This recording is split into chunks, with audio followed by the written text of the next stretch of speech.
اعوذ باللہ من الشیطان الرجیم بسم اللہ الرحمن الرحیم۔ حدیث نمبر 7417۔ حضرت ابو ہریرہ رضی اللہ تعالیٰ عنہ سے روایت ہے، کہا رسول اللہ صلی اللہ علیہ وآلہ وسلم نے فرمایا، دنیا مومن کا قید خانہ اور کافر کی جنت ہے۔ حدیث نمبر 7418۔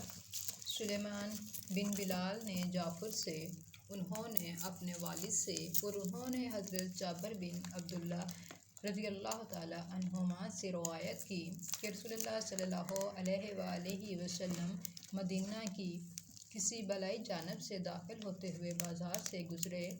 لوگ آپ کے پہلو میں آپ کے ساتھ چل رہے تھے۔ آپ حقیر سے کانوں والے میمنے کے پاس سے گزرے۔ آپ نے اسے کان سے پکڑ کر اٹھایا، پھر فرمایا، تم میں سے کون اسے 1 درہم کے عوض لینا پسند کرے گا؟ تو انہوں نے صحابہ اکرام رضی اللہ تعالیٰ عنہ نے کہا، ہمیں یہ کسی بھی چیز کے عوض لینا پسند نہیں، ہم اسے لے کر کیا کریں گے؟ آپ صلی اللہ علیہ وآلہ وسلم نے فرمایا، پھر کیا تم پسند کرتے ہو کہ یہ تمہیں مل جائے؟ انہوں نے یعنی کہ صحابہ اکرام نے عرض کی، اللہ کی قسم، اگرچہ زندہ ہوتا تب بھی اس میں عیب تھا، کیونکہ ایک تو یہ حقیر سے کانوں والا ہے، بھلا نہیں لگتا یعنی اچھا نہیں لگتا، پھر جب وہ مرا ہوا ہے تو کس کام کا؟ اس پر آپ صلی اللہ علیہ وآلہ وسلم نے فرمایا، اللہ کی قسم، جتنا تمہارے نزدیک یہ حقیر ہے، اللہ کے نزدیک دنیا اس سے بھی زیادہ حقیر ہے۔ حدیث نمبر 7419۔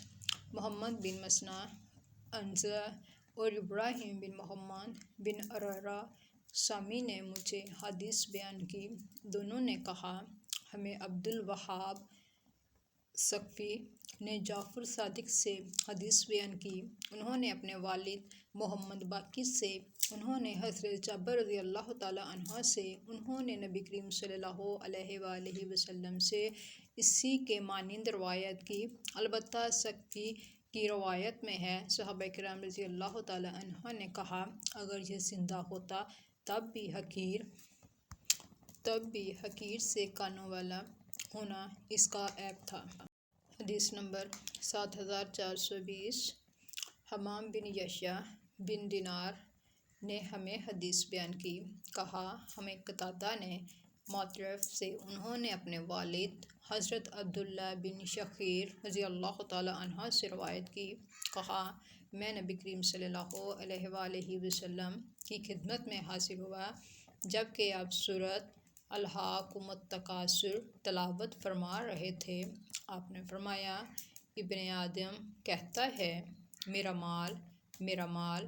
فرمایا، آدم کے بیٹے، تیرا مال میں سے تیرے لیے صرف وہی ہے جو تم نے کھا کر فنا کر دیا، یا پہن کر پرانا کر دیا، یا صدقہ کر کے آگے بھیج دیا۔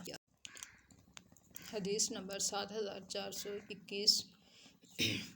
شعبہ، سعید بن ابی عروبہ اور ہشام سب نے قتادہ سے، انہوں نے معترف سے اور انہوں نے اپنے والد سے روایت کی، کہا، میں نبی کریم صلی اللہ علیہ وآلہ وسلم کی خدمت میں پہنچا، آگے حمام کی حدیث کی مانند بیان کیا۔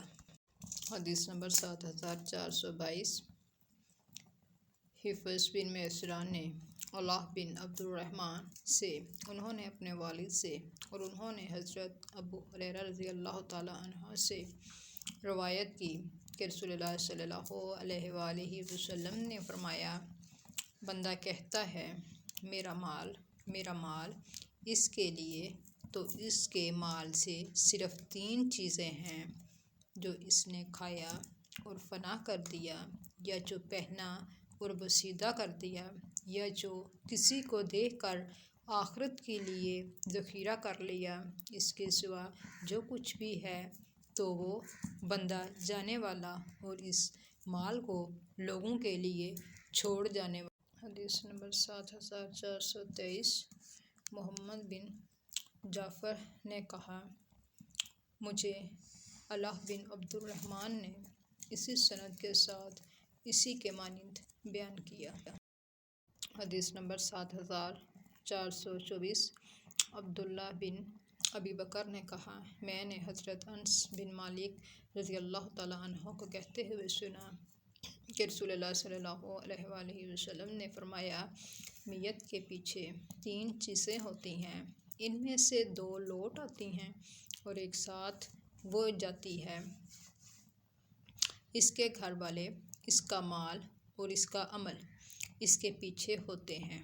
گھر والے اور مال لوٹ آتے ہیں اور عمل ساتھ رہ جاتا ہے۔